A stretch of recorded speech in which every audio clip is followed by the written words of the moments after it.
नमस्कार, पोखरा न्युजमा स्वागत छ। सुरु गरौँ अहिलेसम्मका मुख्य समाचारबाट।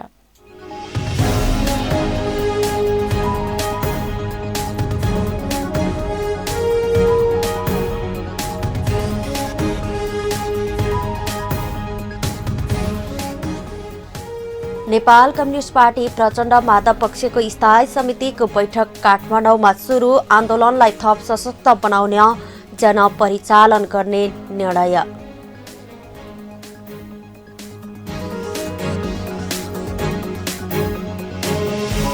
संसद विघटनको कदम संविधान विपरीत भएको कानूनविदहरूको भनाई। संविधानले प्रधानमन्त्रीलाई संसद विघटनको अधिकार नदिएको तर्क।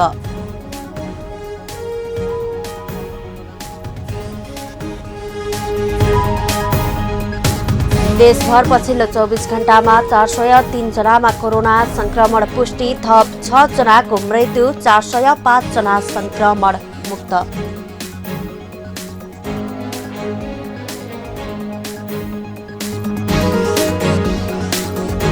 नेपालमै उत्पादन हुने वस्तुहरू विदेशबाट आयात हुनबाट रोक्नुपर्ने अध्यक्ष नेपालको भनाई। आर्थिक विकासका लागि प्राथमिकताका क्षेत्रहरू तोक्नुपर्नेमा जोड।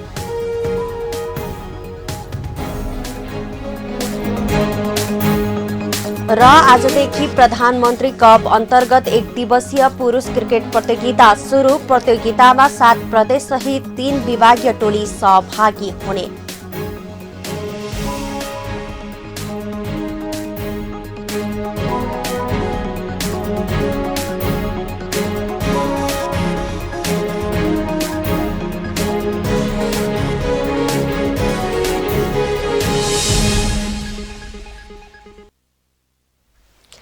समाचार सुरु गरौँ। प्रचण्ड माधव पक्षको स्थायी समिति बैठकको प्रसंगबाट। नेपाल कम्युनिस्ट पार्टी प्रचण्ड माधव पक्षको स्थायी समितिको बैठक काठमाडौँमा सुरु भएको छ। नेपाल कम्युनिस्ट पार्टी नेकपाको कार्यालय पेरिस डाँडामा बिहिबारबाट सुरु भएको बैठकमा काठमाडौँ केन्द्रित आन्दोलनलाई थप सशक्त बनाउन जनपरिचालन गर्ने निर्णय पनि गरेको छ।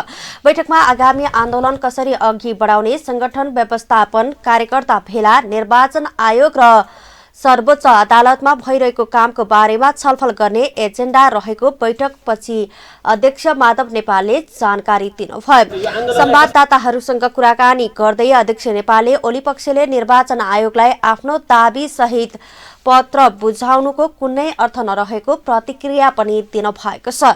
बिहिबारको बैठकमा नेकपाका प्रदेश इन्चार्जहरूले आन्दोलनको विषयमा रिपोर्टिङ गरेका थिए। बैठक आज शुक्रबार बिहान 11 बजे पुनः बस्दैछ।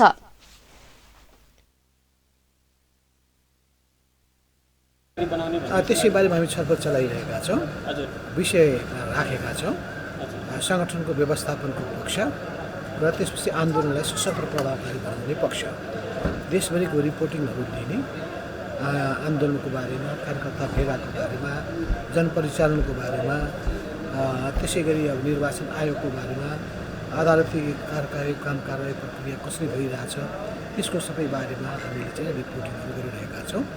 र खास गरेर हाम्रो सम्पूर्ण फोकस भनेको यो प्रतिगमनको विरुद्धमा र प्रतिनिधि सभाको विघटनका विरुद्धमा आन्दोलनलाई अझै सशक्त र प्रभावकारी कसरी बनाउने, हजारौँ लाखौँ सङ्ख्यामा जनतालाई हामीले सडकमा कसरी उतार्ने, त्यसको निम्ति कार्यक्रमहरू, रूपहरू र त्यो ढङ्गले चाहिँ योजनाहरू बनाउने बारेमा छलफल चलाइरहेको छ। देउवालाई पनि भेट्नु भएछ तपाईँले र प्रचण्डले भन्ने कुरा आएको छ। के विषयमा भेट्नु भएको हो? अब त्यो अहिले आउँदै हुनुहुन्छ। निर्वाचन आयोगको विषयमा चाहिँ के कुरा? निर्वाचन आयोगको विषयमा त निर्वाचन आयोगसँग पत्राचार भएको छ।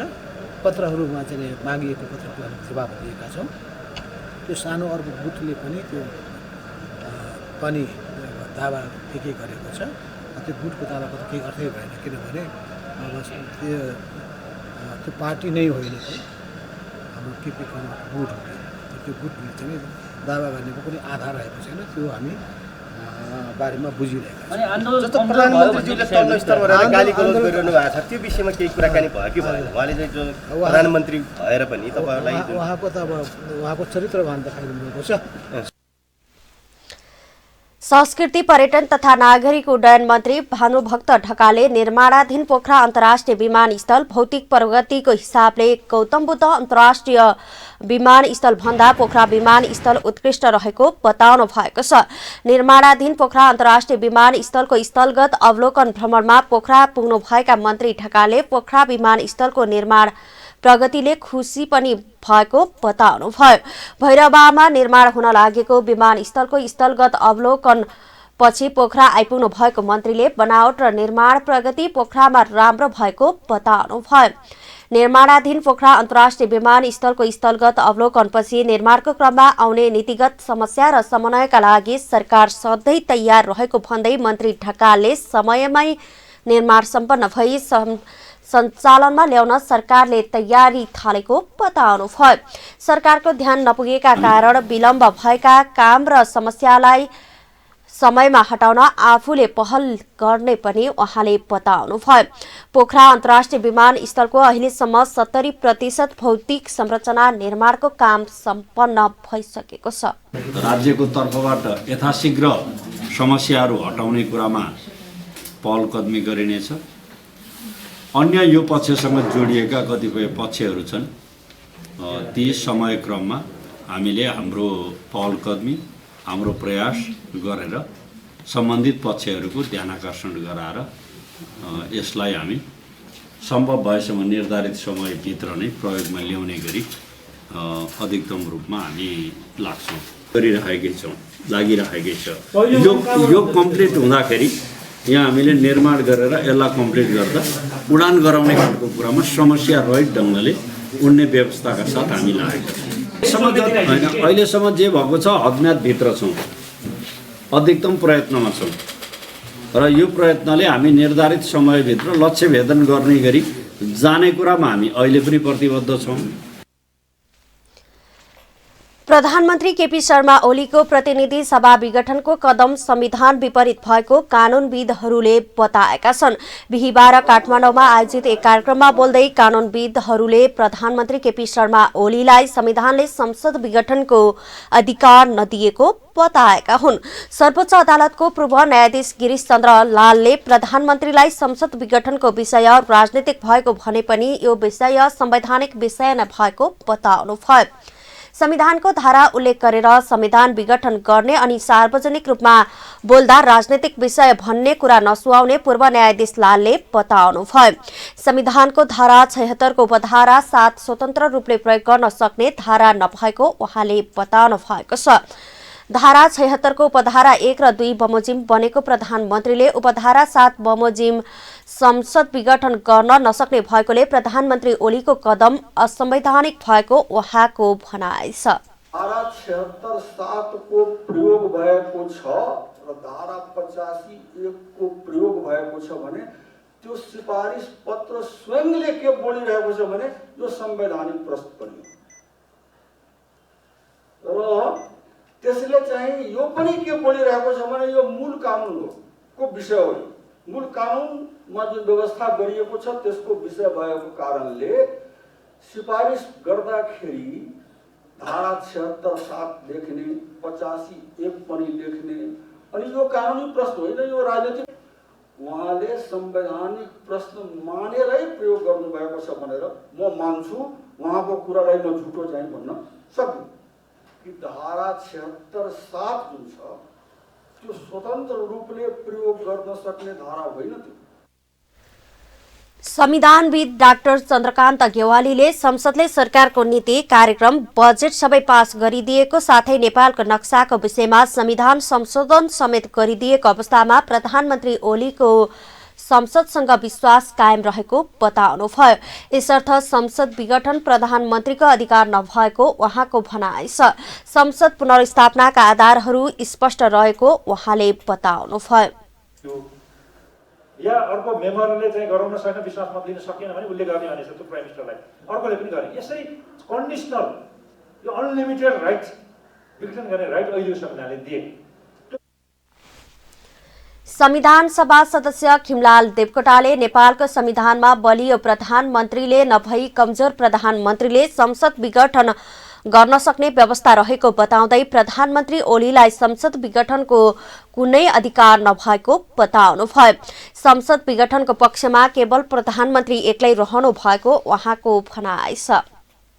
निर्वाचन भएपछि सरकार गठन गर्ने सन्दर्भमा सरकारै गठन भएन भने के गर्ने भन्ने मात्रै कुरा हो यसको। त्यसकारण धारा 1 मा यो वास्तवमा यो प्रधानमन्त्री अब हाम्रो चाहिँ यस्तो राज्य यस्तो भजमने तालले चलिरहेको छ नि, यो सरकार 76-2 कै हो, 76-1 को होइन।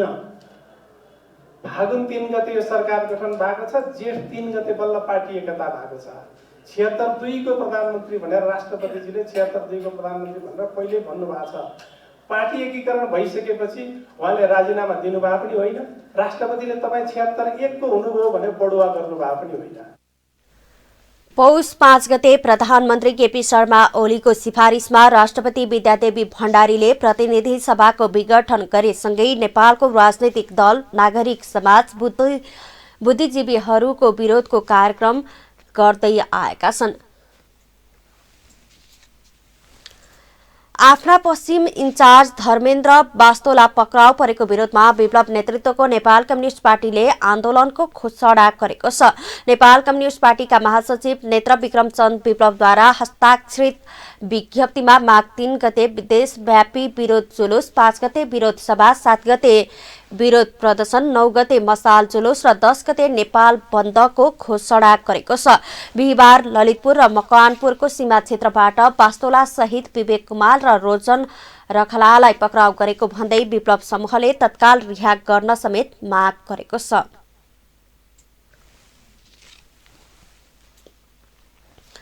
रोजगारविहीन भएर सडकमा भौतारी रहेका व्यक्तिहरूलाई हाम्रो टिम नेपालले माघी पर्व तथा माघे संक्रान्तिको अवसरमा खानेकुरा वितरण गरेको छ। बिहिबार थापाथलीमा रोजगारविहीन भई भौतारी रहेका व्यक्तिहरूलाई माघे संक्रान्तिको अवसरमा हाम्रो टिम नेपालले खानेकुरा वितरण गरेको हो। दर्जनौंको संख्यामा उपस्थित व्यक्तिहरूलाई सेलरोटी, चाकु, तरुल, खिचडी, घिउ लगायतको खानेकुरा खुवाइएको थियो। हुने खानेले मात्रै होइन, नहुनेका लागि पनि चाड मनाउनका निम्ति रोजगारी गुमेकाहरूलाई माघे संक्रान्तिको अवसरमा सकेको सहयोग गरेको हाम्रो टिम नेपालका अध्यक्ष विमल पन्तले बताउनुभयो। रीतिरिवाज र परम्पराहरू, संस्कारहरू लोप हुँदै गएको अवस्थामा हुने खानेका लागि मात्र चाड होइन, नहुनेका लागि पनि चाड, जसले विभिन्न कारणले रोजगार गुमेर सडकमा आउन बाध्य हुनुभएछ उहाँहरूको लागि पनि चाड पर्वमा जस्तै माघे संक्रान्तिमा खाने जुन किसिमको चाहिँ हामीले चाकु, खिचडी, जस्तै खिचडीमा घिउ हालेर खाने लगायतका तरुल लगायतका हामीले खानेकुराहरू तयार गरेर संस्कृतिको जगेर्ना, भावी पुस्ताको लागि हाम्रो संस्कृति र रीतिरिवाजहरू जगेर्ना गर्नको लागि हामीले निरन्तर यसरी गरिरहेका छौँ र संसारभरि छरेर बस्नुभएका तमाम नेपाली दाजुभाइको साथ र सहयोगले गर्दा हामी निरन्तर चलिरहेका छौँ। रोजगारी नपाएको तथा दैनिक जीवनयापनमा समेत अप्ठ्यारो परिस्थिति आएको भन्दै आफूहरू हाम्रो टिम नेपालले खानेकुरा वितरण गरेको ठाउँमा आएको रविन्द्र दाहालको भनाइ छ। सरकारले रोजगारविहीन नागरिकलाई हेरचाह गर्नुपर्ने उहाँले बताउनुभयो।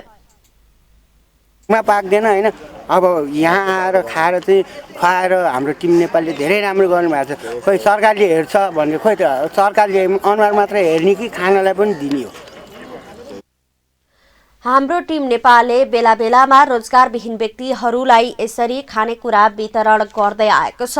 आगामी दिनमा पनि विभिन्न चाडपर्वको अवसरमा यसरी नै खानेकुरा वितरण गर्ने जनाएको छ।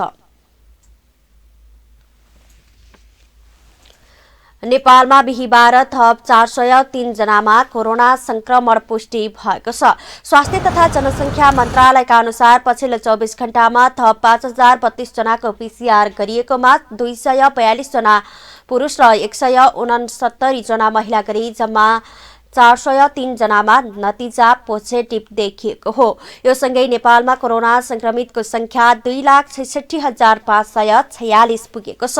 पछिल्लो 24 घण्टामा थप 405 जना निको भएसँगै निको हुनेको कुल संख्या 2,60,1 177 पुगेको मन्त्रालयले जनाएको छ।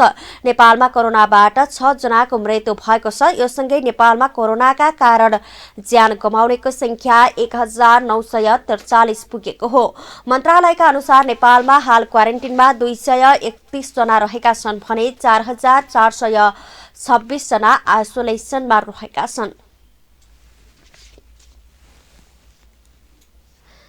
कास्कीको पोखरा र तनहुँको शुक्ला गण्डकीका 2 बालक सहित गण्डकी प्रदेशमा थप 47 जनामा कोरोना संक्रमण पुष्टि भएको छ।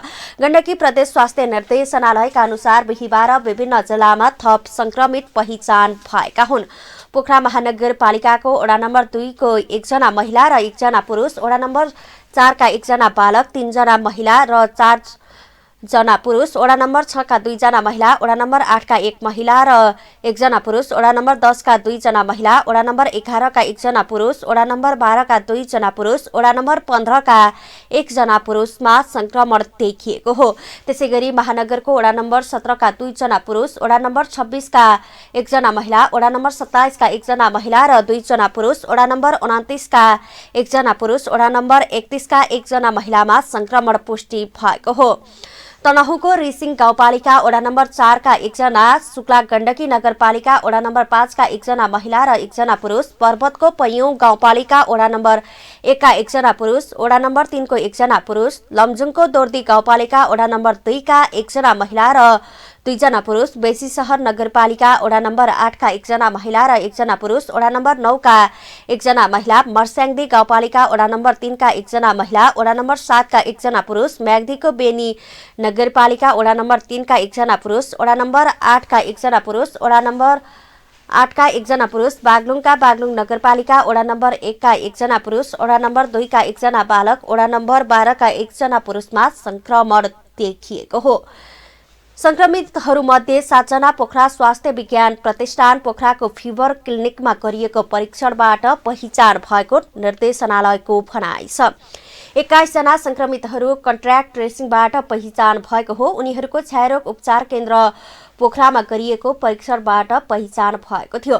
त्यसैगरी 19 जना पोखरा स्थित life care and diagnostic centre प्रालीमा भएको परीक्षणबाट पहिचान भएको निर्देशनालयले बताएको छ। संक्रमितहरूलाई आइसोलेसनमा व्यवस्थापन गर्ने तयारी भएको छ भने बिहिबार पोखरामा पहिचान भएका गण्डकी प्रदेशमा संक्रमितको संख्या 15,088 पुगेको छ। पोखरा न्यूजमा पालो आर्थिक समाचारको।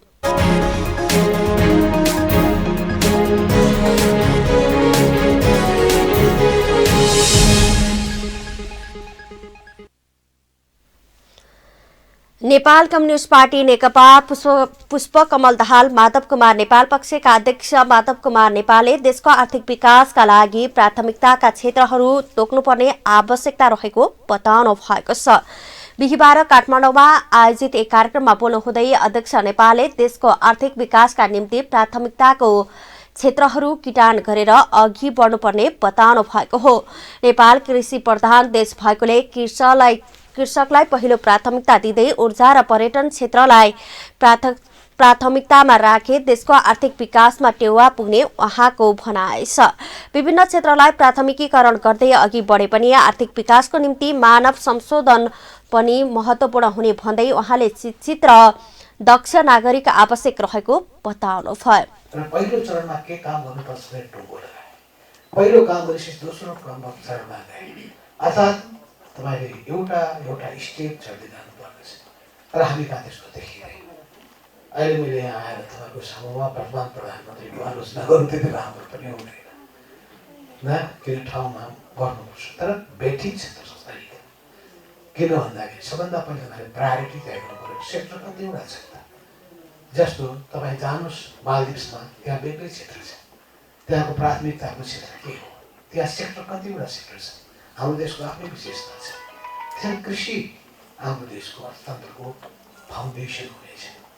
र यसलाई मैले भन्ने गरेको छु कि दुईटा अर्को सेक्टर छ। त्यो दुईटा सेक्टर भनेको त्यो ग्रोथ अफ इन्जिन, त्यो इन्जिन अफ ग्रोथ, त्यो दुईटा सेक्टर भनेको टुरिज्म सेक्टर र ऊर्जा सेक्टर। यो दुईटा सेक्टर मध्ये पनि अन्तमा गएर फेरि टुरिज्मले नै मौका पाउने हो। किन एनर्जीको पनि तपाईँ डेभलपमेन्ट हुने सर्टेन वर्षसम्म मात्र तपाईँ गर्नुहुन्छ उत्पादन रेगुलर भइसकेपछि त जब हुँदैन क्रिएसन गर्दैन आम्दानीको निम्ति भूमिका खेल्छ इकोनोमिक ग्रोथको निम्ति ओभरअल त्यो इम्प्याक्ट त पार्दछ तर हाम्रो देशमा चाहिँ अर्को त्यो हुन्छ तर त्यसलाई फेरि अर्को सेक्टरले उछिन्न पनि सक्दछ किनभने युरेनियमदेखि लिएर अनेक खालका खनिज पदार्थहरू पनि छन् भन्ने कुरा भइरहेको आयो। अध्यक्ष नेपालले देश कस्तो बनाउने भन्ने कुरा सरकारले चाहेर मात्रै नहुने भन्दै सिङ्गो प्रणाली नै परिवर्तन गर्नुपर्ने धारणा राख्नुभयो। प्रणाली बनाउने कुरामा सरकारको भूमिका हुने भए पनि सरकार गम्भीर नभएको उहाँको भनाइ छ। देशको समस्या पहिचान गर्न सकिएन भने समस्या समाधान गर्न नसकिने भन्दै उहाँले देशमा देखा परेको समस्या पत्ता लगाउनु पर्नेमा जोड दिनुभयो। सबभन्दा पहिले समस्या के हो भन्ने कुराको अनुभूति गर्नुपर्दछ। समस्या के हो भन्ने कुराको अनुभूति भएन भने समस्याको तपाईँ चाङ पत्ता लगाउन सक्नुहुन्न। समस्याहरू के छन् भन्ने कुराको जानकारी भएन भने तपाईँ त्यसको विश्लेषण गर्न सक्नुहुन्न। अनि समस्याको विश्लेषण गर्न सक्नु भएन भने त्यसको कारण पत्ता लगाउन सक्नुहुन्न र कारण पत्ता लगाउन सक्नु भएन भने समाधान दिन सक्नुहुन्न। चाहिँ हाम्रो देशको विभिन्न सेक्टरहरू जब क्रिएसनका चाहे त्यो सर्भिस सेक्टरहरूका कुन क्षेत्र हुन सक्दछन् त्यसको निम्ति ती सबैको निम्ति चाहिँ वास्तवमा जानुपर्छ र विदेशबाट आयात हुने चिज नेपालमा उत्पादन हुन सक्छ भने त्यसलाई रोक्ने र आयात प्रतिस्थापन गर्ने त्यस्ता क्षेत्रहरूमा विशेष प्रमोसन गरेर नेपाललाई आत्मनिर्भर अर्थतन्त्रको आधारभूत चरमा खडा गरेर जान सक्ने हो भने मानिसहरूले विदेशमा धाउनु पर्दैन। उहाँले नेपालमा उत्पादन हुने वस्तुहरू विदेशबाट आयात रोक्नुपर्ने बताउनु भएको छ। आयात प्रतिस्थापन गर्ने वस्तुलाई विशेष प्राथमिकता दिनुपर्ने उहाँको भनाइ छ। विदेशबाट फर्किएका मानिसहरूको सिप अनुभव ज्ञान तथा पुँजी नेपालमै प्रयोग गर्नुपर्ने उहाँले बताउनुभयो। अब पालो अन्तर्राष्ट्रिय समाचारको।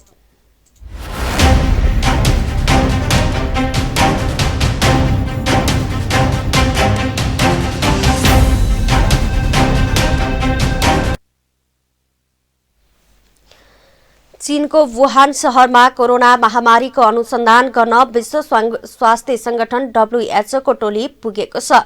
बेजिङ र WHO को बीच महिनौं लामो वार्तापछि 10 जना वैज्ञानिक टोली पहिलो पटक कोरोना महामारीको उद्गम स्थल वुहान पुगेको हो। उनीहरूले त्यहाँका अनुसन्धान संस्थाका व्यक्ति, अस्पताल र भाइरस पहिलो पटक देखिएको सीफुड बजारसँग सम्बन्धित हरूसँग प्रश्न उत्तर गर्नेछ। यसअघि उनीहरूले 14 दिन क्वारेन्टिनमा बस्नुपर्नेछ। वुहानमा अहिले जनजीवन सामान्य बनिसकेको छ। सन् 2020 को डिसेम्बर अन्तिममा वुहानमा कोरोना भाइरस पत्ता लागेको थियो। कोरोना महामारीको कारण पुरै विश्व आक्रान्त बनेको छ भने लाखौं मानिसको मृत्यु भएको छ भने करोडौं संक्रमित भएका छन्। क्युबाका राष्ट्रपति मिगेल डायज कनेलले आफ्नो देश क्युबालाई आतंकवादीलाई प्रश्रय दिने मुलुकको सूचीमा राखेकोमा संयुक्त राज्य अमेरिकाको निन्दा एवं भर्त्सना गरेको छ। राष्ट्रपति मिगेलले मंगलबार ट्वीट गर्दै क्युबाले जहिल्यै पनि आतंकवादको विरोध गरिआएको र क्युबा अनावश्यक रूपमा दण्डित भएको बताउनुभयो। उहाँले क्युबा कहिल्यै पनि आतंकवादलाई प्रश्रय दिने मुलुक नरहेको पनि बताउनु भएको छ। अमेरिकी राष्ट्रपति डोनाल्ड ट्रम्पको कार्यकालमा क्युबामाथि शत्रुतापूर्व व्यवहार गरिएको बताउँदै राष्ट्रपति मिगेलले आगामी बाइडेन प्रशासनमा दुवै मुलुकबीचको सम्बन्धमा सुधार हुने विश्वास व्यक्त गर्नुभयो। अमेरिकी विदेश मन्त्री माइक पोम्पियोले क्युबालाई आतंकवादलाई प्रश्रय दिने मुलुकको सूचीमा राखेको घोषणा गरे लगतै क्युबाली राष्ट्रपति मिगेलले यस्तो प्रतिक्रिया दिनुभएको हो। क्युबालाई सन् 1982 मा अमेरिकाले आतंकवादलाई प्रोत्साहन गर्ने मुलुकको सूचीमा राखेको थियो, तर सन् 2015 मा बाराक ओबामा प्रशासनले उक्त प्रतिबन्ध फुकुवा गरेको थियो। तर राष्ट्रपति ट्रम्पले क्युबाबाट अमेरिकालाई खतरा अझै रहेको भन्दै कडा आर्थिक प्रतिबन्धहरू घोषणा गर्नुभएको थियो। पोखरा न्यूजमा पालो खेल समाचारको।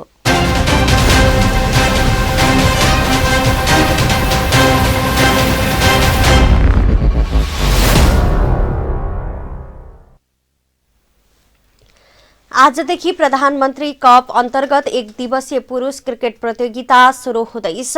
दाङमा महिलाको पीएम कप गरेको नेपाल क्रिकेट संज्ञाले आजदेखि पुरुषको प्रतियोगिता गर्न लागेको हो। कीर्तिपुरमा रहेको त्रिवी क्रिकेट मैदानमा हुने पहिलो खेल आज त्रिभुवन आर्मी क्लब र गण्डकी प्रदेश बीच हुनेछ। त्रिवी मैदानसँगै मुलपानी क्रिकेट मैदानमा पनि हुने प्रतियोगिता आउँदो माघ 17 गतेसम्म चल्नेछ। प्रतियोगितामा 7 प्रदेश र 3 विभागीय टिमको सहभागिता रहने क्यानले जनाएको छ। आजबाट सुरु हुने प्रतियोगिताको पहिलो खेलमा विभागीय टोली त्रिभुवन आर्मी क्लब र गण्डकी प्रदेश बीच प्रतिस्पर्धा हुँदैछ। प्रतियोगिताको आयोजक क्रिकेट संघले सहभागी 10 टोलीलाई 2 समूहमा विभाजन गरेको छ। 2 समूहका शीर्ष टोली सेमिफाइनलमा प्रवेश गर्नेछन्। समूह एमा Tribhuvan army club, APF club, Gandaki प्रदेश, प्रदेश 1 र कर्णाली प्रदेश रहेका छन् भने समूह बीमा विभागीय टोली नेपाल पुलिस क्लब, बागमती प्रदेश, लुम्बिनी प्रदेश, प्रदेश 2 र सुदूरपश्चिम प्रदेश समावेश रहेका छन्। नेपाल ओपन अन्तर्राष्ट्रिय भर्चुअल पुम्से हाई स्पिडको किक टेक्वान्डो च्याम्पियनसिप माघको दोस्रो साता काठमाडौँमा हुने भएको छ। कोटेश्वर टेक्वान्डो डोजाङ स्याचुटा र taekwondo dojang, Mulpani taekwondo dojang, बाल गीताञ्जली स्कुल मर्निङ ग्लोरी र काभ्रेस्थली टेक्वान्डो डोजाङको संयुक्त आयोजना हुन लागेको यो प्रतियोगितामा विश्वका 29 देशबाट 1300 भन्दा धेरै खेलाडी सहभागी हुने प्रतियोगिताका संयोजक एवं टेक्वान्डो मुख्य प्रशिक्षक नवीन कुमार श्रेष्ठले जानकारी दिनुभयो। हाई स्पिड किक च्याम्पियनसिप प्रतियोगिता नेपालमै पहिलो पटक हुन लागेको हो। कोरोना भाइरसको महामारीका कारण घरमै बस्न बाध्य भएका खेलाडीलाई लक्षित गरेर प्रतियोगिता भर्चुअल रूपमा हुन लागेको हो। प्रतियोगितामा पुम्सेतर्फ 60 र हाई स्पिड किकमा 30 गरी जम्मा 90 इभेन्टमा प्रतिस्पर्धा हुने आयोजकले जानकारी दिएका छन्। टेक्वान्डोको पुम्सेमा पुरुष महिलाको किङ्समा 5-5, पिकमा 5-5, सब जुनियरमा 5-5, क्याडेटमा 5-5, सिनियरमा 1-1 र U40 मा 1-1 जना, U50 मा 1-1 र 60 वर्षमाथि 1-1 गरी जम्मा 60 विधामा प्रतिस्पर्धा हुनेछ। 3 देशका विभिन्न हिंसा पीडित तथा शरणार्थी खेलाडीलाई निशुल्क प्रवेश गराइने आयोजकले जानकारी दिएका छन्।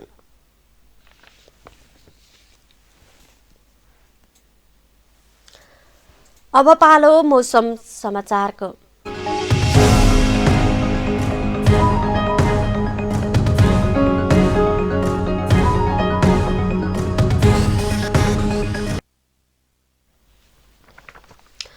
हाल देशमा दक्षिण पूर्वी अरबमा बनेको न्यून चापीय क्षेत्र तथा पूर्वी बिहारमा बनेको न्यून चापीय क्षेत्रको प्रभाव रहेको मौसम तथा पूर्वानुमान महाशाखाले जनाएको छ। साथै पहाडी भूभागमा आंशिक बदली रहेको पनि जनाएको छ। आज दिउँसो प्रदेश 1, सुदूरपश्चिम प्रदेश, कर्णाली प्रदेश, गण्डकी प्रदेशका धेरै भूभागहरूमा आंशिकदेखि सामान्य बदली रही देशका बाँकी भूभागहरूमा आंशिक बदली रहनेछ। सुदूरपश्चिम प्रदेश र कर्णाली प्रदेशका उच्च हिमाली भूभागका 1-2 स्थानमा हल्का हिमपात र प्रदेश नम्बरका 1 का 1-2 स्थानमा हल्का वर्षाको सम्भावना रहेको छ। त्यस्तै राति प्रदेश 1 र गण्डकी प्रदेशमा आंशिकदेखि सामान्य बदली रही देशका अन्य भूभागहरूमा आंशिक बदली रहनेछ। गण्डकी प्रदेशका उच्च हिमाली भूभागका 1-2 स्थानमा हल्का हिमपात र प्रदेश नम्बर 1 का 1-2 स्थानमा हल्का वर्षाको सम्भावना रहेको महाशाखाले उल्लेख गरेको छ। अब पछिल्लो 24 घण्टाको मौसमी विवरण।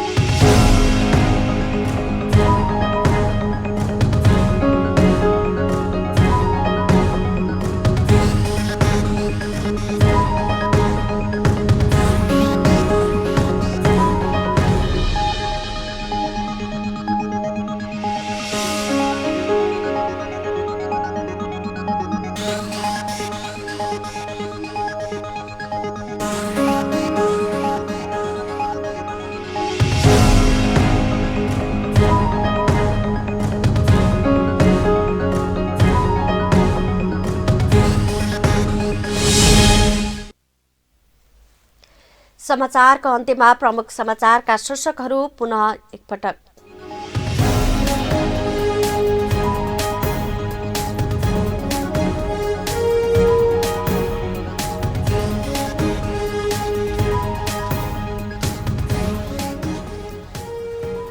नेपाल कम्युनिस्ट पार्टी प्रचण्ड माधव पक्षको स्थायी समितिको बैठक काठमाडौँमा सुरु। आन्दोलनलाई थप सशक्त बनाउन जनपरिचालन गर्ने निर्णय।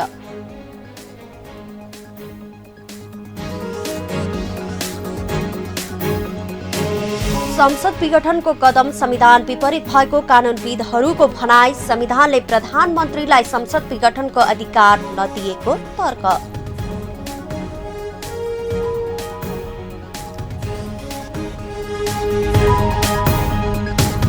देशभर पछिल्लो 24 घण्टामा 403 जनामा कोरोना संक्रमण पुष्टि। थप 6 जनाको मृत्यु। 405 जना संक्रमण मुक्त।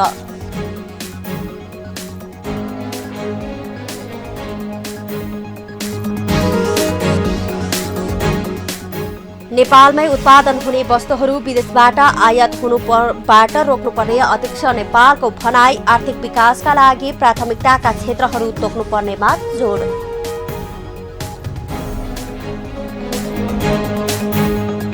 र आजदेखि प्रधानमन्त्री कप अन्तर्गत 1 दिवसीय पुरुष क्रिकेट प्रतियोगिता सुरु। प्रतियोगितामा 7 प्रदेश सहित 3 विभागीय टोली सहभागी हुने।